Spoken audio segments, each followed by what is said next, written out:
Hello guys, my name is Ancient StarCraft, here with another replay. This is game number 2 between ESCGoody, which is going to spawn as our Purple Terran again, and we have aAaNerchio, who's spawning as our Red Zerg. Now, let's see, this is game number 2 on, I believe, Shadow Temple? Yeah, I think this is Shadow Temple. Let's see, ZVT, Shadow Temple,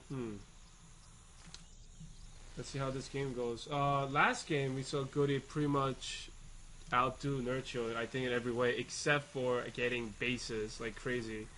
I think last game Nerchio actually really misread his opponent, having like so many corruptors when he realized that there's no Vikings to fight corruptors with. So let's see what happens in this game. Can Nerchio bring back a win for himself, or will he go down 2-0 out of this, what seems to be a best of 5 series? Again, this is from the Gigabyte Cup. So let's have the game underway. Before we do any more me commentating, I would just like to let everyone know that I'm having a special guest on my streaming channel, which is also Ancients SC, for Justin.tv or Twitch.tv. I think those both of those companies are the same, so it doesn't really matter. And Minion OD has left the game, but it doesn't really affect anything because Goody and Nerchio are the two playing. Anyway, getting back, I'm having a new show called The Gamer in Real Life. It explores your pro gamers, your casters, but we take those casting identity, the pro game identity out. So for example, like let's say I was doing this with Day 9. He will not be Day. I may call him Day 9, but he will not be Day 9 for the interview. He will just be Sean Plott. And yes, his career has a lot to do with StarCraft and StarCraft 2. The only thing different is I won't be discussing that. It will just be a very brief, like, hey, how'd you get into it? What are you doing now? And what's your plans for the future? And that would really be the extent of my StarCraft 2 portion of my interview. The interview is actually going to be more for, like, let's say, like, wow, I had this prepared and now I just blanked out. Whew.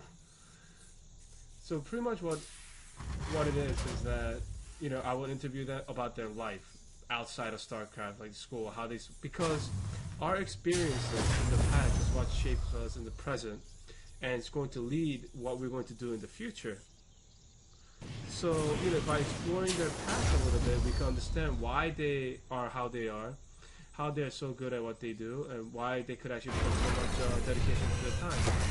So, enough about that for right now. It seems that we have a Reaper expand from Goody, but he is building a bunker here. So is he doing a double Reaper expand with bunker to contain this 2-base Zerg? Let's see what happens here. Reaper has 1 kill, 2 kills. Very nice. Reapers are so annoying. There is a queen now though. This bunker is just about to finish, but he can't really quite do anything. That's why Reapers are so good. Reapers are very good against mass control because they're highly mobile. They can jump down everything, and they go in the bunker. And the second one has arrived, and this SCV just passed out. This one Reaper is probably gonna harass the middle line on the main base, or the natural, depends. Or he's just gonna run back to the bunker and be safe. Now, he contains his opponent to his natural, but the only one little problem I have is that he's starting his command center right now, while Nerchio already had this base mining for a bit. See, this Reaper does have about, okay, still has 1 kill. So with between the 2 Reapers, there are 2 kills right now. I believe 3 kills right now. 3 drones. Might lose a drone there, yep. Might lose another drone here. He's gotta be careful with this because he may actually lose a Reaper if he's not too careful. But he does jump up the hill and is okay. So we have a 3-kill Reaper and a, let's look at our units lost tab. Yeah, let's look at units lost tab. He killed about 3 workers. Lost 5 units in general. Those 5, 2 Zerglings and 3 workers, which is pretty good for Goody right now because he is actually really behind. So he needs to do whatever damage he can. If you look at our unit tab, it's 38 drones to 26 SCVs. Even with that mule, your income is so outmatched. So the mule really does help, but sheer numbers just win, man. What can I say? Now, let's see what's going on. He did build a tech lab before, swapped it out to go right into siege tank upgrade. It's going to have a Hellion out right now, actually. Going to drop the over command. Oh my god, what's happening? Sacrifice second overlord coming in. Now last game we didn't see any of this at all. The overlord was like hovering outside the base and didn't really do anything. So he knows there's a start for it. He knows it's making something. Maybe Vikings, maybe what is that thing? The heal bolt. We have a couple of roaches here. Try to do a little poking in, see if the natural's here, but with this overlord, I believe he does see that this natural expansion has been established now. And nothing too much going on in this game either. You know, Nerchio is actually getting all 4 of his gas reasonably faster than he did his last game, my personal opinion. It's he was on 1 gas for the longest time. Let's see, saturation is pretty good here. And pretty good here. A little too much. He is, I believe, trying to expand to this third base here. This expansion. So you can have a drone pretty much helping out. That's funny. We do see this single Viking going to travel around. He's definitely, this Viking is definitely going to see that the third base is being worked on. As you see it right there. Viking saw that, but he's got to fly all the way up to here and make sure the 4th hasn't been taken. Now, in this map, the Zelda Watchtower is very important because if they don't come straight, it'll force your opponent to go around and provide you just that extra couple of seconds that you need. Now we see a 3rd command center being built by Goody. We have the 2 Reapers. The Titan is stuff going on in the base. Reapers, I don't know if it's quite peaked for themselves, but they have done initial damage, I think. But it wasn't too much just because Anerchio is way ahead. I think he's still ahead right now. Let's look at our unit tab.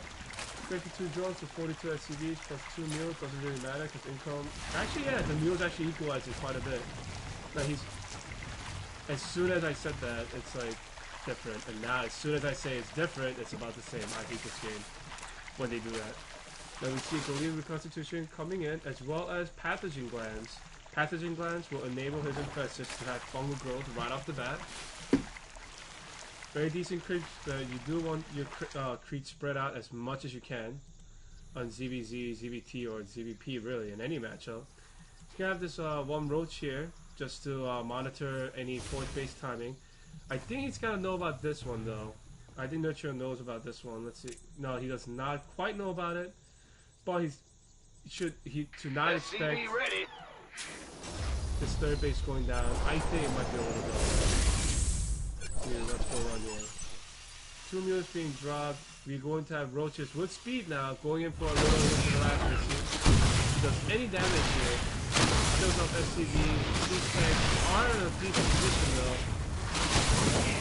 And these roaches stopping the production of the fire, which gets really annoying for a tank-based Terran because you need that gas. Now let's check out the base here. We do have 4 factories down right now, plus this, so 5 factories down right now, depending on what these get.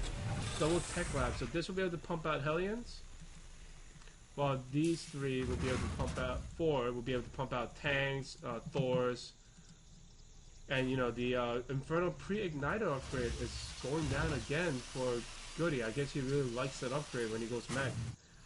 Now we see Nerchio taking 1, 2, 3 additional bases, or 2 is already 3. While we have Goody building another command center here, he's probably going to want to float it over here. Burrow research is actually going down, and Burrow is really good for if you have tunneling claws for the roach, which he actually doesn't. I was going to say that it's really great for the roaches and infestors because then they could burrow together and then, you know, be all merry and happy and traveling and stuff like that. But I'm guessing the burrows mainly for the infestors. Now, I guess what you can do is you could burrow a roach right here, actually right around here, and deny this command center from actually landing, because you can't actually land on borrowed units, which would get very annoying for a Terran player, I believe. Let's see.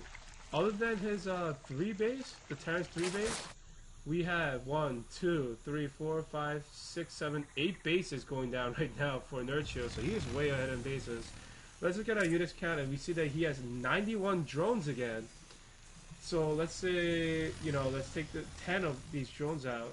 Take 10. He's only actually about 176 food. And the reason I keep subtracting some drone numbers because I really don't think you need 91 drones. Maybe, but hey, everyone's entitled to their personal opinion. My very healthy, quote-unquote, drone number count will be about 75 to 80, floating in between. You know, personal opinion. Post comments down below, see if you agree with me or disagree. Now we see this is ultra saturated, this base. We're 3 mules. Oh geez. Now we just see a mining engagement going down. It's going to be denied because siege tanks have 2 and they do 60 damage against armored units. 60, that is a lot. We got Zerg fire carapaces as well as the greatest fire coming down a lot earlier than last game. Ooh. I would have my thing is well just too late. By the time you try morphing in Blue Lords before, it was too late. We see 4 corruptors on the way right now. Which does he have any on the field? Yes, he has. Let's see, 2, 4, 6, 8, 10 on the field right now. Is he going to turn them into Brute Lords as soon as he has enough gas to turn all 10 of them at once, or is he going to wait for these 4 more corruptors? We shall find out. Oh, meanwhile, we see we're trying to protect this base. This base is mining right now. This base is not saturated at all. This base is only mining gas. Pretty much only mining gas and like a little bit. This is decently saturated here. And this back base is okay. So we see this annihilating this base.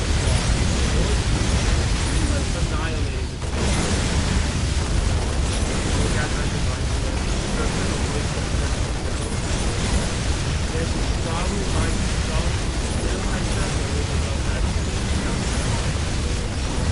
I consider this oh my god, there's a lot of Brood. Oh my god, there's a lot of Brood Lords. Now the good news about the engagement that will happen is before last game he didn't have any Brood Lords. And got sniped out. Now you see those jump like about 3 or 4 times.